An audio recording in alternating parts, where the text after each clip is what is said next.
That was just a physiological thing. You know, as a group of sports scientists going around to schools in my district looking for tall teenagers who through I was a very BC sort of level student. I was obsessed with rowing from the age of 14. I called myself Rach the rower. It was my identity. These are your teenage years. She's walked in and seen somebody who I wouldn't have been able to market myself at that point, but I was able to tell a story about who I was and what I'd just been through. And yeah, and why am I not enjoying this anymore? It's like, well, everything's fundamentally changed. And I changed as well. I also changed, which we are always changing. So it became that I grew into a different version of me.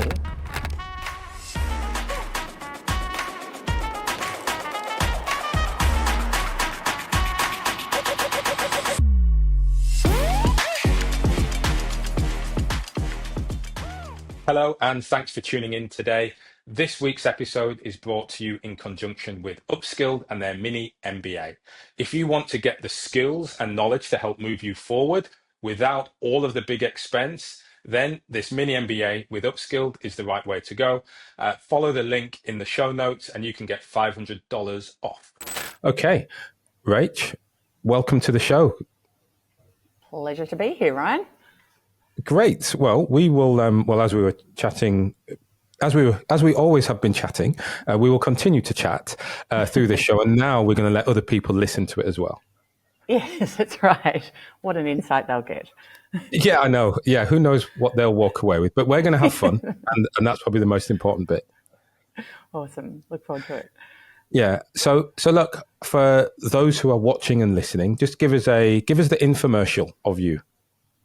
Ooh, highlights reel. I am Rach Taylor, ex-Olympic rower from the olden days. That was back in the 2000s.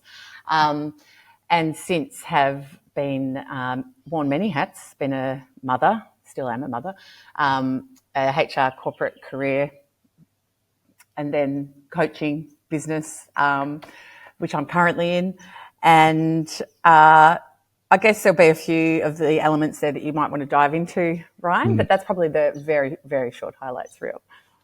That is a good highlight reel, but we will delve into each of those, I guess, different roles that you play and have played throughout your life, and so much more to come, even though you do say back in the olden days. So I'm going to say, no, the 2000s really weren't that long ago, were they? Surely, come on.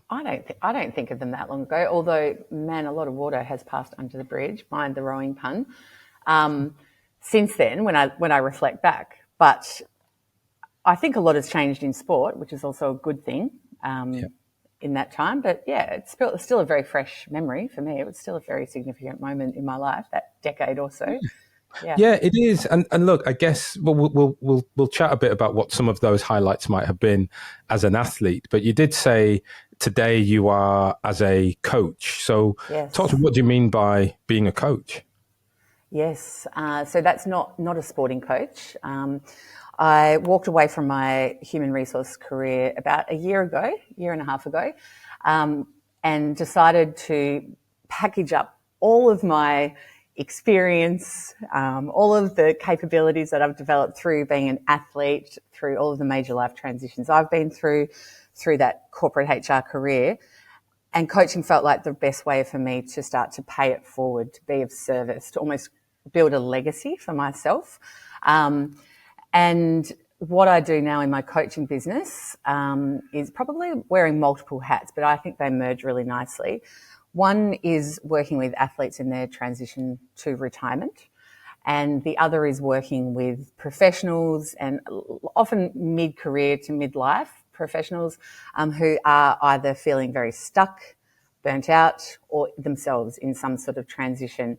Often they will come to me with a career quandary, and we'll work out underneath that there's often a wellbeing quandary going on.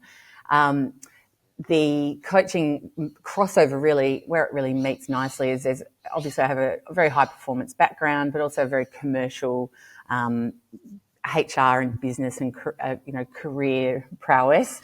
That's really beneficial in both of those different niches, and that knowledge and experience is able to sort of cross-pollinate nicely across all of my client groups. So I love it. Love doing it. It's been a great move for me. I mean, you mentioned there this cross-pollination across the niches that you're focused in on. What sorts of, I guess, what are the sort of similarities that you see from those mid-career professionals and perhaps athletes in transition? Transition is the key word there. Let's just double click on that. So that life after sport transition is quite radical. And I see this a lot with career clients, especially the more senior people get. If they're looking to transition to a new career, whether that's a new job or a new line of work, a new industry, that transition has a lot of parallels to the transition that athletes go through when they choose to retire. Senior career professionals seeking to make that move out of the workforce, that's a radical transition. And so working with clients in that space, I work with a lot of parents who are going through a transition where they've been working parents and going through that hardcore adulthood squeeze, and now they're transitioning into a new phase of life. So there's constantly transitions going on, and that to me feels like the parallel. Yeah.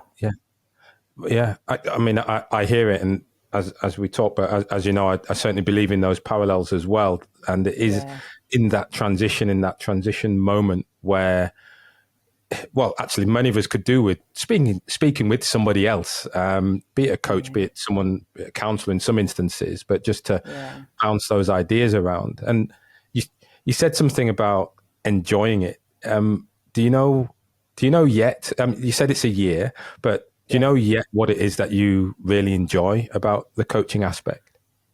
Well, I guess there is this element within me, like it's almost spiritual, like it honestly feels like a legacy and an act of service. So there's a real meaning and purpose, and we all need that, right? Everyone needs that. And I was no longer finding that in my HR career. I get a lot of that through being a parent, but I was seeking something to give me personally more meaning and purpose for the next phase of my life, the second mountain, or in this case, probably my third or fourth. But that's a very me focused, that fills my cup up. But I get no more joy than just working with a client who's feeling really stuck. And that's really common. Often people come to coaches because they just can't work out the next step forward, or they know where they want to get to, but they are just feeling trapped. And being able to just help someone untangle where they're at and see the light, and then to see them moving forward, it's just the most awesome thing to help people with. It's beautiful. I love it. Feels great. Well, I'm interested then, I suppose, going back, maybe just, well, actually, no, going back, I'll change my mind. We're going to go right back to the beginning instead, and we'll come on to the corporate life, because like you said, that second or third mountain, I'm interested in what that was like. But talk to me then a bit about sport for you growing up, and what role did that play? Sure. So I grew up on a farm, and whilst I was never doing many organised sports because we lived so far out of the town where, you would go and do organised sports, I was always very athletic. I was always out riding bikes, climbing haystacks, walking up mountains, very fit, very healthy. At about the age 14, I was actually selected into a talent identification program, which were quite common in the sort of late 90s, mid 90s in Australia. And that was just a physiological thing. I was a group of sports scientists going around to schools in my district looking for tall teenagers who, through a series of tests, showed capability and a physiological alignment with the sport of rowing, which does usually require very tall, strong, athletic, larger people. And look, I just fell in love with it. I fell in love with it straight away. I absolutely loved it. And I loved the fact that as soon as I got in a boat, I was like, oh man, I'm really good at this. Like it's, you're talented and you know it. It's like, this feels kind of easy to me compared to what it looks like for everyone else. So there was that. But also, I was going to an all-girls school at the time. I got to hang out with boys at the rowing club, down at the rowing sheds, and that was just this huge social outlet, and I just loved it. I'm someone who's naturally very driven and very competitive, so I just had this outlet for that part of me. And then I guess as I got a little bit older, I left finished year 12, which is the final year of schooling in Victoria. And the day afterwards, I went on an airplane to Canberra and, packed my bags and really left home at the age of 17 and never looked back. I then travelled the world with rowing, with my crewmates, my best mates, and did that for, almost another decade. So I was living my best life, and I really did fall in love with it. Yeah. Yeah. Yes. And it sounds like it was something that was really natural for you, because rowing, you weren't doing rowing, but you were measured and weighed and things like that. And it seemed they believed you'd had a natural fit. So you say it had this competitive edge and it felt natural. When you think about your experience as a rower, what do you look back and think were the moments that you enjoyed most? Oh, gee. It's not the competitive stuff. As much as I loved racing, like I loved it, like a part of me just comes to life in that environment. But mostly what I loved was these memories I have now of just thinking back. We'd go on tour in Europe for 3 months a year. This is almost before mobile phones, before internet. So we're sort of just in this bubble with a team of maybe 50 or 60, you might be in a crew of 2 up to 8. And we would literally be training 3 to 4 times a day, all eating together, lying around at these beautiful lakes in Switzerland and rivers in Germany and, just tanned and going and racing it with the best in the world and then going out to parties afterwards. It was friggin' awesome. Like I just have such great memories of the time that we spent together, traveling and racing and just doing exactly what we wanted as a group of people, all very connected with a very, very strong purpose and drive behind us. That's a very unique thing. I guess as you get older, you realize just how special and how unique that time in your life is and how lucky I was. Yeah. Hi, I want to take this moment to thank Upskilled and their mini MBA for sponsoring this week's session. One of the great things about their mini MBA is it allows you to gain the skills and knowledge to help propel you that little bit further forward. It gets you understanding the vocabulary in the room and also gives you some of those skills to navigate the corporate career, the government career, or indeed stepping into not-for-profit. So big thanks for Upskilled and the mini MBA for sponsoring this week. And hey, check it out. Link in the show notes. You can get $500 off. And so what was that purpose for you? That purpose for me was winning an Olympic gold medal. That was just so clear. There almost was no other purpose. Probably I can say now with a wise head on my shoulders, to the detriment of every other aspect of my life, but it seemed like a fair trade at the time. Yeah. So I suppose asking, well, you just answered it there in some respects, which is there may be another things that you sacrificed, but perhaps didn't seem like a sacrifice at the time. But so when you look back and you say to the detriment of other aspects, perhaps, what were the types of things you look and think, well, I didn't get to do that? I don't necessarily think I didn't get to do that. I just think, there was some collateral damage because I didn't do that.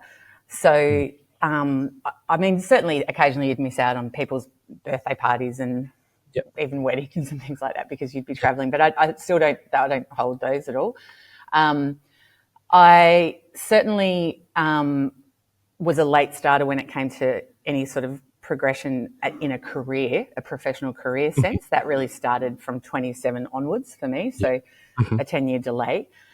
So that's collateral damage from that bloody-minded focus that I had.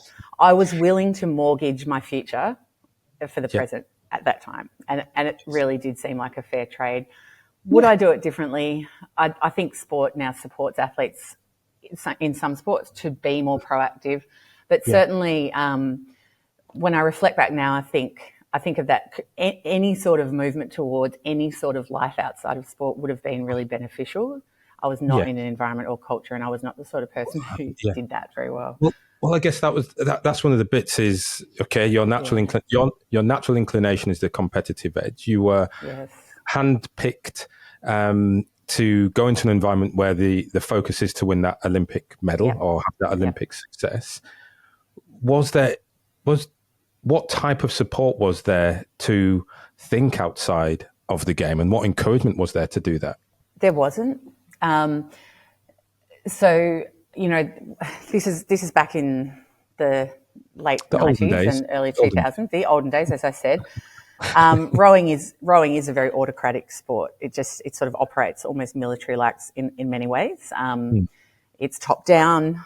It's a very high volume of training that you have to get through because of the endurance aspect. So it's not very normal that you'd be training 6 hours a day plus hours of recovery and physio and whatever else. So it was a full-time job.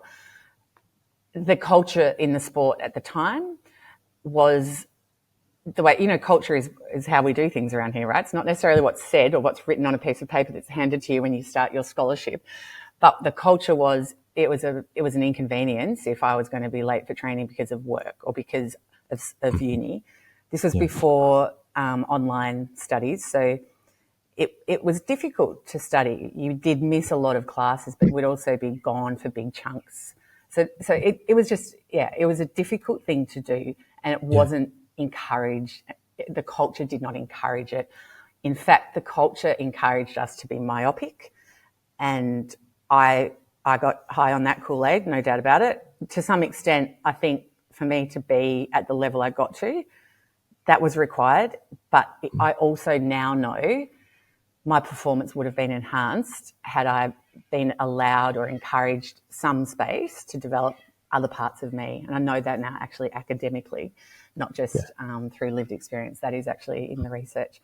So I probably was actually compromised as an athlete because of that myopic focus, which actually is a little bit disappointing to think about now. Yeah. And that's where I think sports have gotten a little bit better, certainly some sports. Yes. Yeah, I think broadly we've got better, and the evidence supports the fact that having athletes with more than just that myopic focus on being awesome at winning that particular race, but having that diversity of thought and time certainly enhances them as a person. So before we step into that side of you, if I take it back then, were you academically strong? What did you have, leaving school at 17, were you like, oh, I'm going to uni, I'm doing the hardest subjects? Where were you on that? Good question. I was a very BC sort of level student. I was obsessed with rowing from the age of 14. I called myself Rach the rower. It was my identity. These are your teenage years where you're forming an identity. I formed one in concrete. It was Rach the rower. School, the final years of school to me felt like a box ticking exercise until I could get out and go and row for Australia. And that's exactly what I did.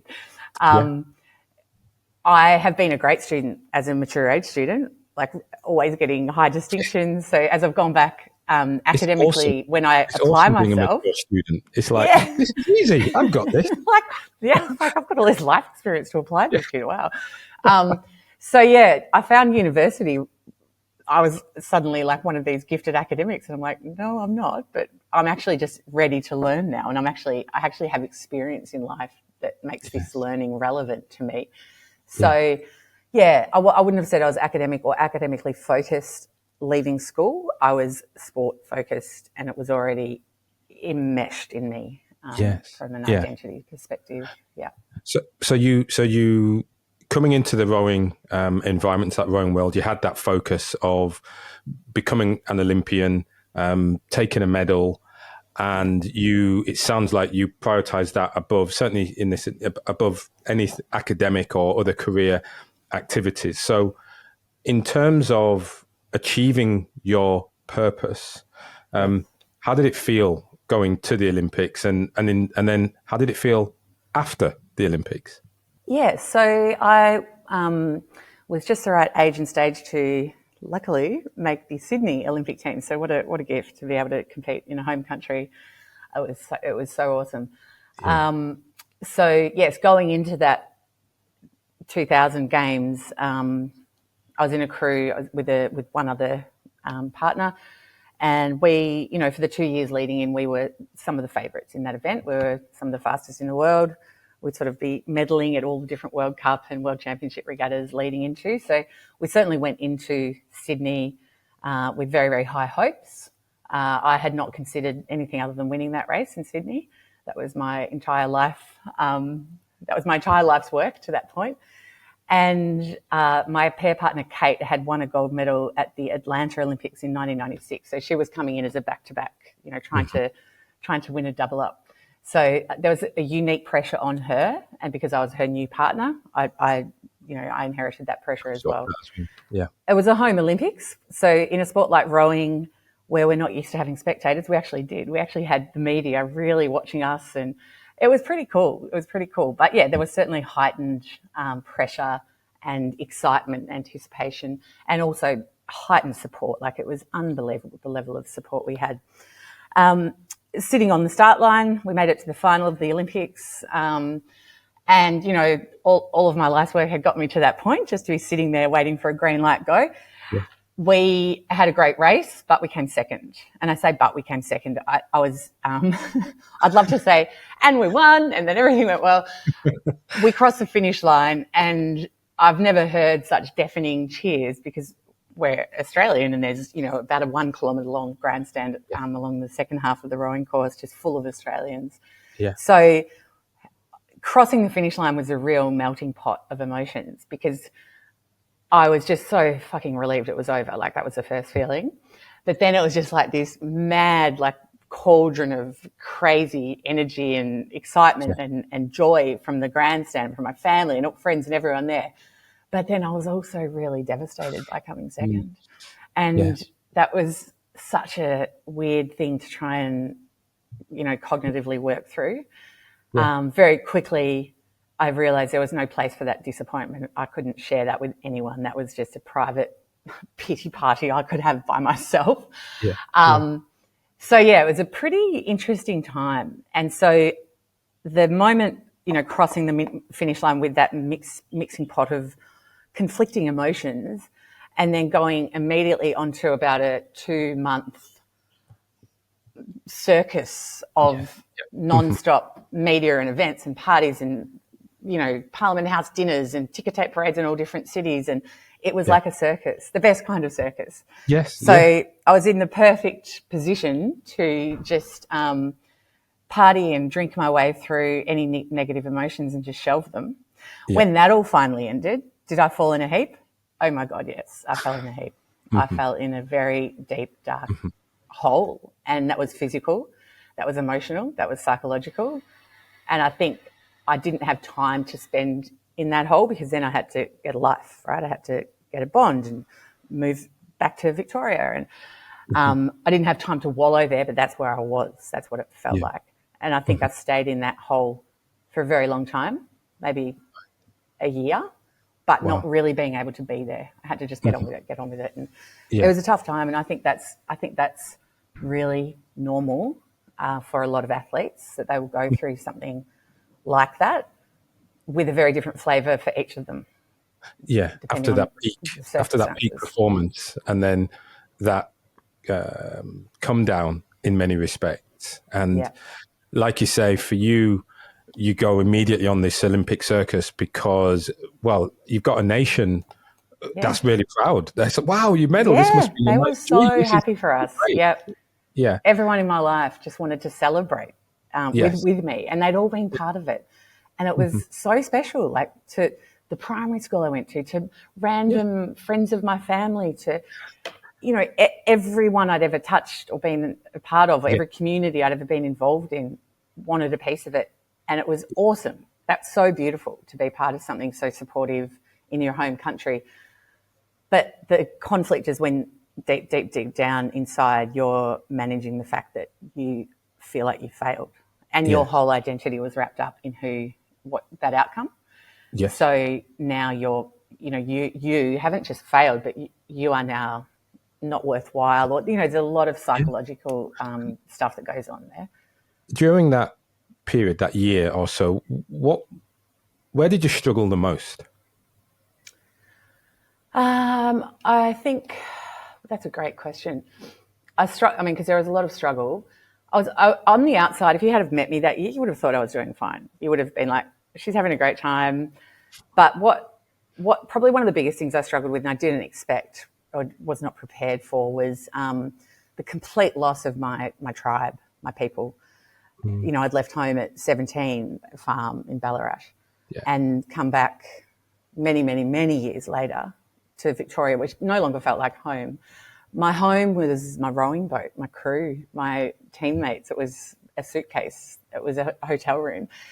So this like shattering of any sort of base and any sort of belonging, that was very shocking. And I didn't ever imagine it would feel like that. But everyone who was close to me scattered back into their own lives and was going through their own version of this. And it would have been different perhaps if I'd had a very strong home base that I'd been encouraged to go back to and keep relationships with, but it wasn't the case. I was not part of a culture where we sort of had a lot of time to go back and nurture relationships or spend time doing that. And knowing what I know now, I would encourage any athlete to, as best they can, keep a home base of people, keep your supporters in your front row outside of your sport, and keep that strong and pay attention to those relationships, because that was really hard when that was gone. And I was re-establishing a home, a base, somewhere to live, a friendship group, a support group. My family, were on the farm. My brothers and sisters at that age were all traveling and living in different parts of the world. And also I just had no career. So I was starting from ground zero as what other people would see as a really successful person, but only at holding an oar and making a boat go fast. At that point in time, I'm like, well, how do you sell that to an employer? Yeah. So it honestly felt like clawing my way back from the bottom of Maslow's hierarchy of needs. It was literally like food, shelter, warmth for a while. Like it really was. Like I was really broke financially, like crawling up, and then sort of like, all right, now what? Yeah. But all of that sort of foundational stuff that we need as humans, belonging, safety, that had been shattered very much so. Yeah. So it sounds dramatic when I'm saying it like that, but honestly, that is kind of what happened. Yeah. Yeah. It's a fabulous perspective, and I think your description of it is wonderful. It's vivid, right? It really brings it to life, because what I hear as well is, to be successful, certainly at the time, but the culture to be successful was to get that belonging and community within that sporting fraternity. And I guess in some respects, it was successful because it built a very strong Olympic rowing squad. Absolutely. That did wonderfully well and ticked all of those boxes. What's the word? The downside or the negative effect was at the end of that, releasing you back home, you'd lost that connection, that connectivity with who you had been before the sport in some respects. Yeah. And I think, this parallel might be relevant in military settings as well. I can absolutely imagine with a lot more complexity in many ways, that 1 minute you're on tour in a very, very intense environment, and then the next minute you're just home and sent back to wherever your home is. I've seen it with, partners at Big Four consulting firms. They're actually really supported in their transition to retirement, unlike athletes or the military. But it's like a hard stop, and then everything you belong to and formed your identity around, it just ends. And it ends like literally minute to minute. It was there, now it's not. It's gone. So it is like falling off a cliff in that regard. And that was I don't know. It seems weird that I found that shocking, but the other thing that's interesting about all of this is I had not considered anything past the finish line. I had visualized a gold medal on that finish line, and I had not considered anything. And isn't it? I just think, oh man, you were such a crazy young thing, but that was how intense my focus was. Yeah. Everything after that was new territory. Everything. Yeah. Well, a very dramatic chapter, very dramatic curtain close. Okay, next scene. It's like opens up. Well, there is no scene. Hold on. We haven't even written this part. But is there a script for this? Can someone give me a script? So you described it as clawing your way out of Maslow's hierarchy, which I think is great. Description. Sorry, terrible situation. Great description about what you had to do. So let's talk about that a little bit. How did you do it? What did you do next? Well, I guess, as I said, that sort of circus lasted a little while. And then it almost felt like I spat out And I'm like, okay, where am I? Who am I? What's going on? And I was literally like couch surfing with friends in Melbourne, which was not even where I'd lived before. And I just had all of my stuff everywhere in suitcases and boxes scattered all over the place. So at first it was necessity, housing, like shelter, literally. And in this culture, you need money, like got to put some petrol in the car. I was about $3,000 in debt at the time. I think we ended up getting about $7,500 from the government for winning silver, which might have got me to a point where I could pay a bond and pay off my credit card. Yeah. So I was definitely at ground zero financially. So it was just necessity. Like, you need a job. You need to get a job. And that sucked because I needed time. Ideally I would have had time to heal and like deal with what had happened, but I just immediately had to go into action mode. But look, the minute you start taking action, even if it is out of just desperation to get money to feed yourself and get a bond for a house and move forward just anyway, that started opening doors, different doors started opening. And at this point, I had a litany of a few failed attempts at university behind me. At some point, I hoped I would go back and study, but I had no means to do that now. No means at all. I needed to be working because I needed money. I actually ended up walking into a recruitment firm in Melbourne and looking for some temp work because I just needed money. And I had a conversation with the recruiter, and she's like, "Oh, our managing director would really want to meet you," because I was literally this Olympic medalist that had just walked in off the street like 2 months after the Olympics. And so this beautiful woman comes in who owns the firm, and she's just really excited to meet an Olympian. But I ended up having a really great chat with her for about an hour. At the end of that chat, she goes, "I want you to come work for me. I want you to come and work in recruitment. I'm going to teach you everything I know. I think you'd be brilliant." And I'm just like, okay, whatever. I'll give that a go. Like it's like just start taking action and then things start coming. And bizarrely, that period of time I did work in recruitment, and she did, true her word. She mentored me and coached me and taught me everything I needed to know about recruitment. I was then working face-to-face with human resource managers all over Melbourne as my clients. And I'd go in and visit them in their offices, and I'd be like, "I want your job. It looks like a good job. I don't want to be doing this recruitment thing. I want that job." And that started me, I started understanding HR as an industry, working in one channel of it, in recruitment. And that was the catalyst for me eventually to then go back and start studying and eventually walk away with a master's in human resource management, and that kicked off another career path. Yeah. Which in itself is great. And I'm interested in the moment, right? This, the power of moments. And you walked in, I'll say in a point of climbing out of Maslow's hierarchy, climbing up Maslow's hierarchy. What do you think it was that, your mentor, that the lady saw in you to think that you might be successful? So such a good question, because I see this now so clearly. So this is someone who owns a recruitment firm. She's walked in and seen somebody who I wouldn't have been able to market myself at that point, but I was able to tell a story about who I was and what I'd just been through. And what she saw was somebody who, evidence will tell you, is a very hard worker, who will commit to something and not just quit on it, who is a team player, who can operate in a team environment under pressure, under any sort of pressure. I have good communication skills. I think she could see that, like someone she could put in front of a client and it would go okay. And she saw those attributes. Even she would have seen more than that, but even just those alone, because of the evidence of where I just come from, this Olympic regatta, walked away with a medal. That alone would have been enough for her to go, I could mold this piece of clay. I could take these attributes and I could turn them into something. Yeah. Those attributes I know now, having worked in HR for such a long time, they're not something that you can teach necessarily. Some people, it's a very difficult thing to teach. You can coach people to work harder, but when you see someone that's coming in and they've got the evidence that runs it on the board, that they've proven themselves in another field, admittedly, you can make a pretty safe assumption that based on past behaviour and performance, that could apply with some work. So I think athletes, and it's very normal to not be able to understand your transferable skills. This is where working with a coach can be really helpful, actually.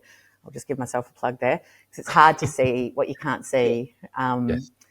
But I see it so clearly now, what those Yes. skills are. And each athlete has the generic ones, but then more niche ones as well that do transfer across Yes. and make them highly valuable employees in the workplace or entrepreneurs. And did it need someone to take a chance? On me? Yeah. Look, I'm sure I would have found my way. I think I would have found my way. But this is another thing. At the time, I was still in my head disappointed with this result. So I wasn't proud of it, which is crazy. Yes. I am now. Yeah. I've gotten over this, don't worry. But you wouldn't be the first Olympian or first athlete who comes on here who says, yeah, I really didn't do very well. And, we have, even being a champion sometimes isn't enough. It's like, yeah, but I didn't do it 3 years in a row, like so-and-so did. There's always something else. Just yes. It's a mindset that's a superpower, but it can also be quite disabling. This mindset that athletes have, I can see that now. But she did take a chance on me, and that door was open to me because of that Olympic experience. And I don't think it was just the medal; it was the fact that I was an Australian Olympian who just walked into her office. Yeah. That was a door that opened to me, and I've had this happen a lot through my career. I've never gone out and sold myself. I'm actually doing it for the first time ever in my coaching business. So sort of like positioning myself, saying I actually am an athlete. I actually did win a medal, because it's really important expertise in that life after sport space. But I never did that through my career. However, when people found out that I had been at the Olympics, I was on the rowing team, I'd won a medal, certain doors opened, conversations were granted that otherwise wouldn't have been. And this is stuff that decade spent paddling around on lakes all over the world, developing a skill, moving a boat. Actually, I was accruing a lot of future opportunity that I could never have quantified at the time. And it continues to this day. It's a beautiful thing. Yeah. So, I'll change sort of tact a little bit here and then talk. I'm interested in this recruiter going into the HR offices, seeing HR, people in human resources and thinking, oh, I won't mind that job. That seems like fun. You had this clear definition of what success was as you were an athlete. You knew it was Olympics. You knew it was the podium. As you then shifted into this world of this corporate world, what started to emerge as the pinnacle, or indeed what started to emerge as your goal as you entered into the corporate world? I don't think I entered into that world with like a end game, like I want an Olympic gold medal. I didn't enter in there and think I'm going to be the chief people officer of BHP Billiton. I didn't walk in with a really clear end goal, the same way I had with the Olympics. But the characteristics in me that are always strive, always keep pushing, work hard. If there's an opportunity, take it, make the most of it. Those characteristics meant that I could quickly progress in the career. And there was always, whilst I wasn't focused on being the partner of the firm, I was always aware of what the next step up was, and I was going for it. I was making sure that I was performing at the top of my level so that I'd be ready for the next opportunity. So I think it became more like climbing that ladder rather than the top of the ladder itself, if that makes sense. You fell in love with the process of progress, like we, and we'll probably come to it, but as athletes, as we look back at what we enjoyed, it's not, as we started there, it's not necessarily the winning itself, but it is going through that training, and it's the people who we do it with, and that's what we fall in love with in many respects. Yeah, absolutely. Yeah. And so then for you, you saw that top, meaning that you went back to university, as a stellar student, and going all the way through to get a master's. Was there a need for an sort of an academic, validation for you in that part of the career to help you move forward? Yes. So there's a couple of things. I personally wanted the validation. So I personally was like, I need to do that. I couldn't even put my finger on what it was, but I just felt like that was a box that I had not ticked in any way as an athlete. And I'd always said, look, I can do that later. I can do that later. And then when it was later, I was like, Rachel, you have to do this. But I really wanted to as well. And from a career perspective, I got halfway through my master's, and I was doing this at the time. Not only was I a mature age student, I also had babies. It was crazy. It was a crazy time in my life. I was working part-time. I had two little beautiful babies and studying, and I got halfway through, and there was a point where I could have walked away with just a graduate diploma. And I remember talking to my manager at the time. I was working at Virgin Australia, and I was like, I just want to quit. It's just so hard. And she's like, just keep going. Just finish the master's. Like, just do what it takes. And I listened to her advice. I went, oh, don't tell me that. And I'm so glad I did. Because I personally feel like I got a level of education that was elevated. And I feel like when I then wanted to keep moving through into more senior roles, I then moved on into KPMG. I went into places where a master's degree is appreciated. And I think it certainly adds a lot of credit in a professional sense. I'm really glad I did it. And for me too, I'm really glad that I achieved that. It was really hard to do. It was one of the things I've fought hardest for, just because of the phase of life I was in. So yeah, I'm proud that I did it. And I probably could have done the things I did in HR without it, but I always felt like I had a really high level of education that I was able to apply, and I think it was rewarded and respected whenever I was trying to level up in my career. Yeah. It was not a waste of time. None of the education I have has ever been a waste of time. And my manager was right at Virgin Australia. I should have finished it, and I did.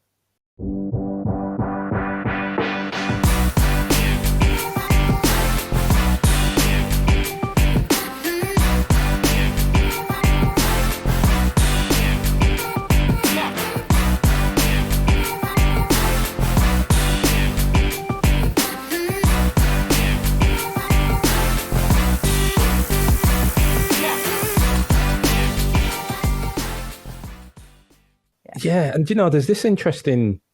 It's interesting, isn't it? Right. So imagine you did your degree, you fought, and you were able to do the degree during your athletic career, right? Mm-hmm.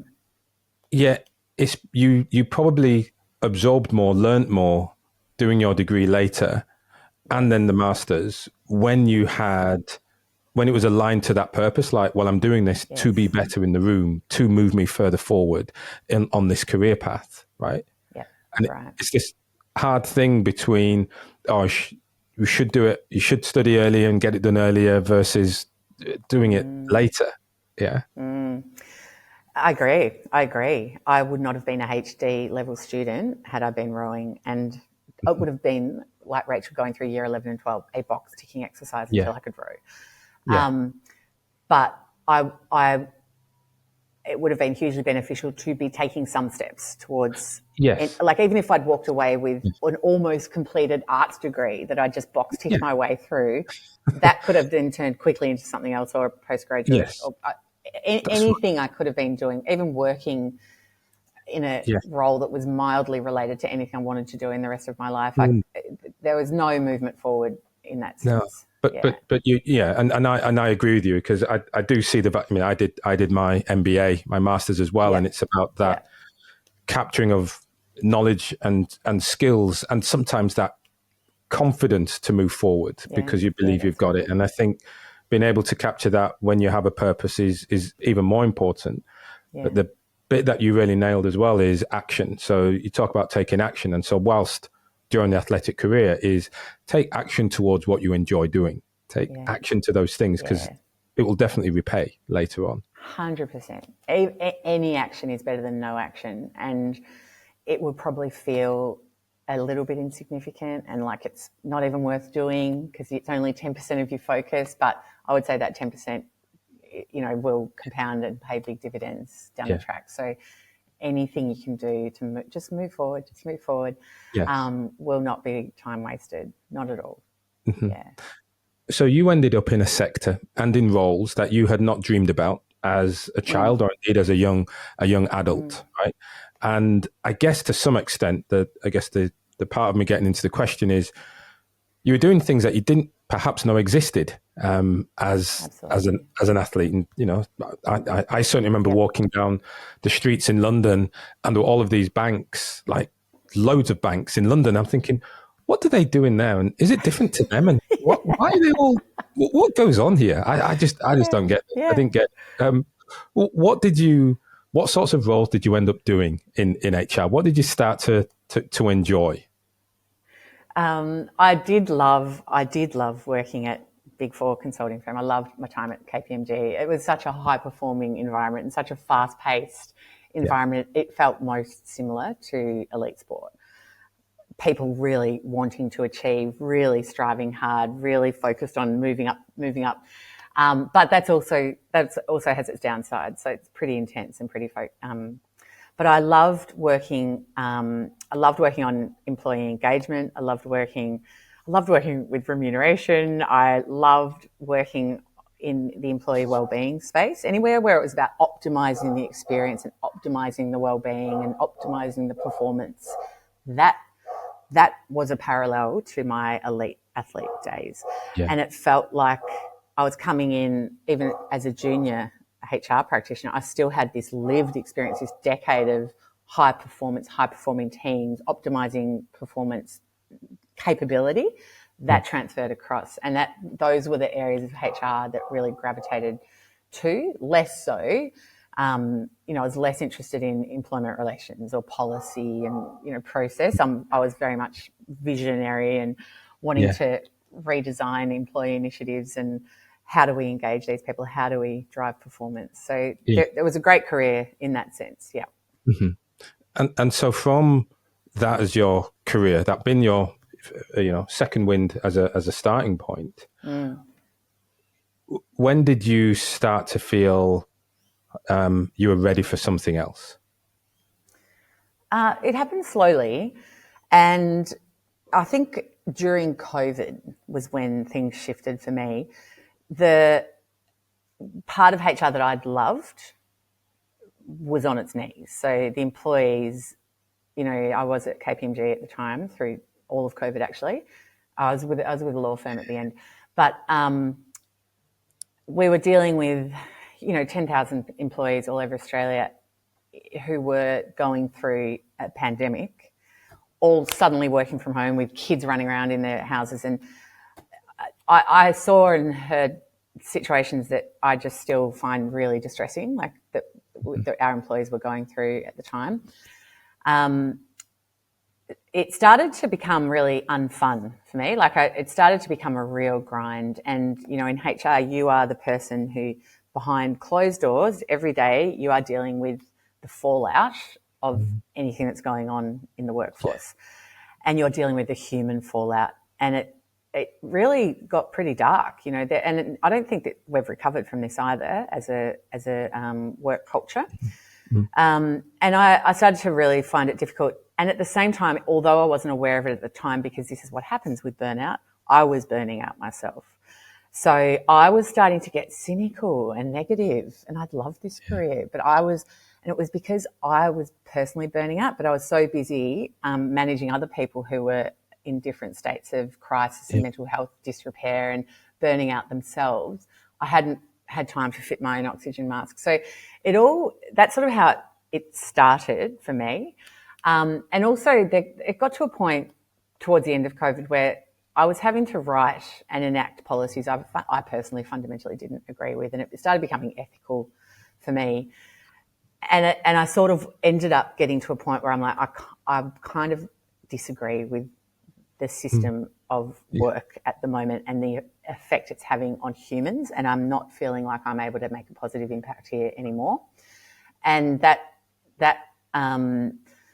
once I sort of had been through that existential questioning, then I was like, well, what the fuck are you going to do? Because this is what you've done all of your training, and now you're a senior manager here. What are you going to do?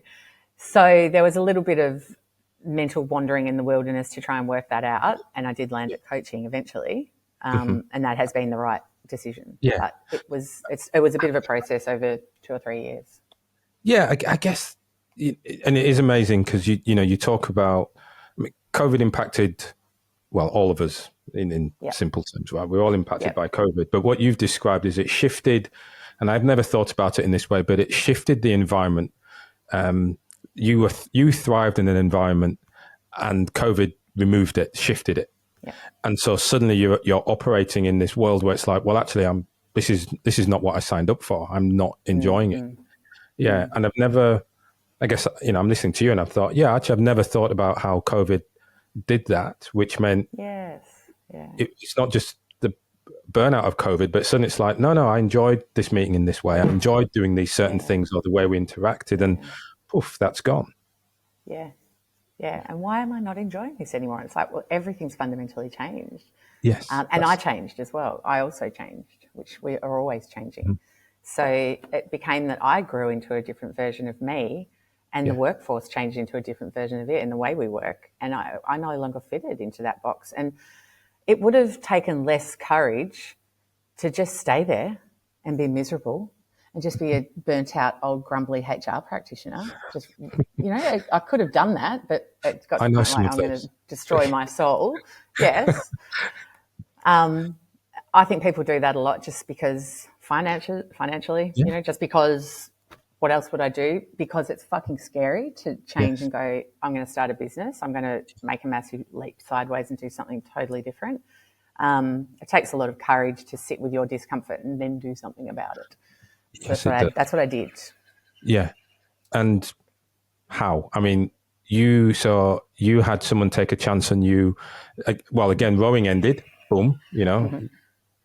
Now this was ending, and you could see, well, this is not where I thrive. So, yes, you spoke about the courage it takes to recognize a discomfort and then act on it again. So, how did you take that next leap into coaching? Well, first there was a process of getting my finances in order, actually, because I had to go deep into myself and go, all right, well, if you're actually going to leave this career behind, how are you going to pay the bills? Like, how are you going to afford to live? And I think that's the first question most people ask when they decide to pivot careers.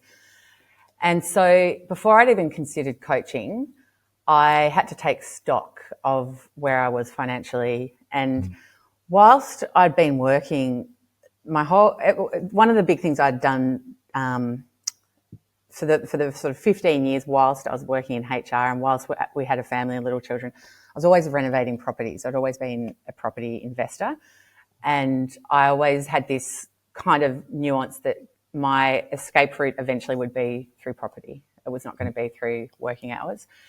And so I had actually done quite a lot in that space. So in 2022, I actually worked with some financial coaches and just really got into this zone of going, all right. And I also went deep down the rabbit hole of just like learning everything I could about finances, personal finance, investing. And I really got to the point of like, all right, what do I need to survive? Where do I want to be? What's the plan here? What can I do with these properties? And I really got to a position where I'm like, okay, I can make a choice. I'm free to make a choice here. I have got a runway to start a business if that's what I want to do, or I could do something else. But I got to a point where I knew I was going to be good. And all that work I'd done, all that hustling I'd done, renovating and flipping and selling properties, and I have Airbnbs now that I hold and I run still. That put me in a position to have that choice, or just I still had the choice. It just gave me like okay, you can do this. You can do this. You were able to take the next best action, and you set that up with the work you did before. But listening to you, what I've learned, what I realize is you didn't actually. I'm going to say you didn't take a leap, right? There wasn't a leap, but it was a strategy, and therefore there was this series of actions that you lined up, you prioritized, and you took. Properties in order, personal finances in order. You studied, you worked at how can you get that lower rung of Maslow's hierarchy set so you're not dropping down below that by making perhaps then what would have. I don't know. Would it have been a selfish decision to say, I don't like this anymore, I quit, and then let everything flow away to rubbish, right? It could have felt pretty reckless. Yeah. Yep. And it was scary. I'm a single woman. I co-parent my 2 children, but I knew that I needed to have this sure. I needed to be sure. And I knew, it took a bit of work to sort of get to the point of going, I don't want to do this HR thing anymore, but then what the fuck am I going to do? Do I have enough money to get through? Am I going to be able to be okay? Do I have to go and find another career and start working for someone else? Or could I start my own thing? Like it took a lot of work. And I'm so proud I did that work, because actually, and this is a cool thing as well, like even just going through the pain of being in a career I knew wasn't fitting for me anymore, that actually triggered me to get my finances in order, and maybe I wouldn't have otherwise. I now know exactly where I'm at. I know exactly, like I just got my shit so sorted because I had to. It forced my hand, and I would not have gone down that path of just geeking out on personal finance and just understanding everything, getting really strategic about it, if I'd not been sitting in that pain of going, I can't keep doing this fucking job. So it kicked me into gear, and then doing all of that work financially and sort of going, all right, I'm good, gave me the freedom to go, I could start my business. I could actually do what I want to do now. Oh my God. I could actually use all my powers for good in the world. I might be at the foothill of my 2nd or 3rd mountain where I actually move into service and legacy work. Like what a privilege. And to actually wake up to that and go, you could do this, was just so liberating. And it's felt that same feeling ever since. Yeah, we've clearly got a lot of personal finance books and methodologies to swap and talk about. It is something I've got all of them. I'm certainly passionate about it, and in nearly everything that I do, whenever I'm working with a client, I talk about the catastrophe plan or get into that plan. And it's like, right, let's get the finances in order. Let's know what it is that's going on, and it even, but you don't get that from necessarily just being a coach. You actually kind of need to know, now this is really important. This is why it is a bedrock in society. There's one book I love and read, J.L. Collins, The Simple Path to Wealth, but he calls it fuck you money. And fuck you money is the idea that you could walk into the job that you hate and go, you know what, fuck you. I know I'm going to be okay. And it's not like some huge amount of money. It's just knowing how much it takes you to live, knowing you've got this much here, knowing you've got a runway, and actually having the freedom that I don't have to take this. I don't have to take this. And he calls it FU money. I just think that's great. So it's a very liberating place to be if you can get yourself there. Yeah, it hits us straight in the head, doesn't it? It just comes boom. Yes, I know. I know what that's going to feel like. Okay, how much do I need? To be able to walk into a boss, or even turn around to a client as we now come in service orientation. Think, you know what? It's not going to work. I'm good. I can walk up. Yeah, so, that's right. Yeah. So tell me about you now, your business. You know, we opened up at the start where you're working across 2 niches, which feels like they are, I guess, people who you've had experience with, be they athletes, but then also that so-called mid-career or early stage career professional as well. So how does your business work? Who do you work, or who are you sort of working with? Yeah.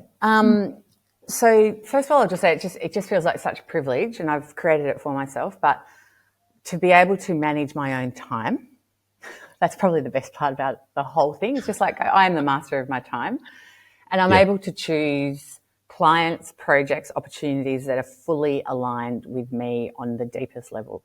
And that is just awesome. So my coaching business, I see as a mechanism for me to be of service. I see it as a mechanism for me to have a legacy, to use all of my powers for good. That is literally how I see it.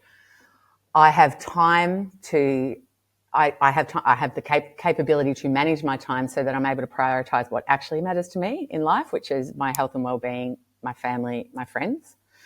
And I have time to, without stress, manage my Airbnb properties and other investments. So I feel like I'm in a real genuine portfolio phase of life. And the coaching business, whilst it generates income, is not my income generating thing. It is my meaning generating thing. And the financial side of it is through property and investment. That's how I'm surviving. So this business is just this beautiful thing I get to genuinely pay it forward with or through. Yeah. And I haven't had a client come to me yet where I'm just like, oh, I don't think I could work with you. I think you tend to attract what you put out into the world. And I think because I'm so authentic about my message and who I am, I'm not trying to market myself as something in particular. I'm genuinely here in this space, genuinely here to be of service. It attracts the right people and opportunities. Most of my one-on-one clients are more in the career life coaching space. And this is only, early stages for this business that I plan to be playing with for the rest of my time. But the life after sports space has actually turned and evolved more into me using my voice, which I would not have predicted. It's been more telling my story. It's been more going and doing speaking engagements with current athletes, being more of an advocate and a agitator, if you like, in that space. Yeah. An advocate and agitator. An agent for change. Yeah. Okay. Changing what? What do you mean? Changing? I see it as a legacy of mine. I want to change the system. I want to make sure that athletes are better accommodated. I want to make sure that there is more awareness of what happens for athletes as they transition to retirement. I want to make sure that current athletes and people in control of programs with current athletes understand what they're doing and what the consequences of that are, and understanding that they could be enhancing their current performance if they actually consider what goes on afterwards. So for me, it's a really interesting place to be. But I'll just keep rattling the cage until I change my mind. To be here and just go, oh, this is what I want to do. This is where I can be of service. It feels pure. And as you say, it's a privilege, and it's wonderful to see you thriving in that opportunity as well. And as I press you there about why and what is it you want to change, that's absolutely brilliant. And the fact you can dedicate time to it is great. Yeah.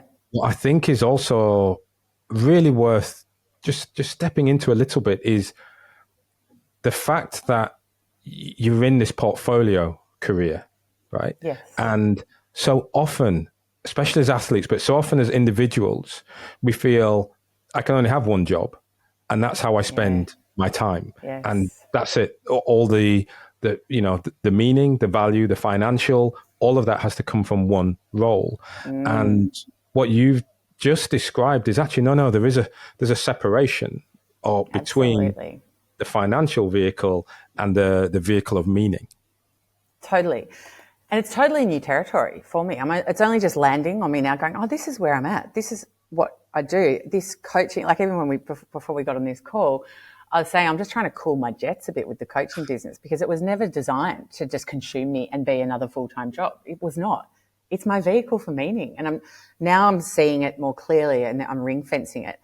But what's beautiful is just putting myself out there with this intention has attracted other opportunities back to me. I've recently invested in an AI HR tech company that is all about enhancing and optimizing performance and well-being of the employees within organizations. And that would never have come to me if I wasn't in this space and listening to a podcast that the founder happened to be speaking on. He's an ex-Manchester United player, where I was just listening to his life after sport story, heard him talking about what he's doing now, and just went, oh my God, that's exactly why I walked away from HR. You're planning on building something to fix this. Let me get involved.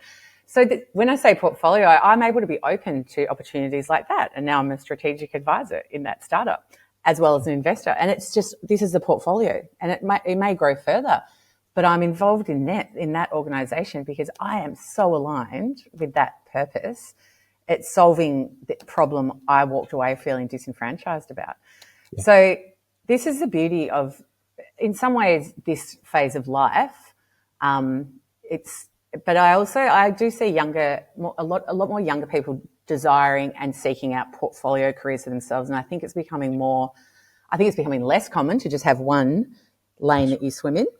Mm-hmm. So I think, for example, my teenage children, when they go out into the world, I wouldn't be surprised if they're swimming in a couple of lanes. And I think this is going to be normalized. Yeah. I'm with you in terms of the normalization of the portfolio career. Yeah. And, there are current studies based on those entering the workforce now or currently in the workforce, the number of careers or sectors they'll work in, the number of roles they'll have. I mean, after being a footballer, I've had 21 different roles. Yeah. And yet I feel I've been really loyal to all my employees. But I'm like, hold on, I've had 21 different jobs and juggling different things at that same time.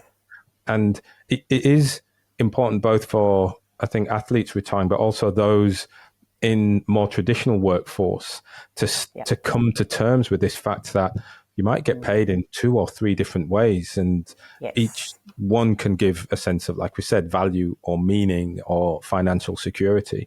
But that, again, that based on how we're educated, that's actually quite a difficult thing to accept.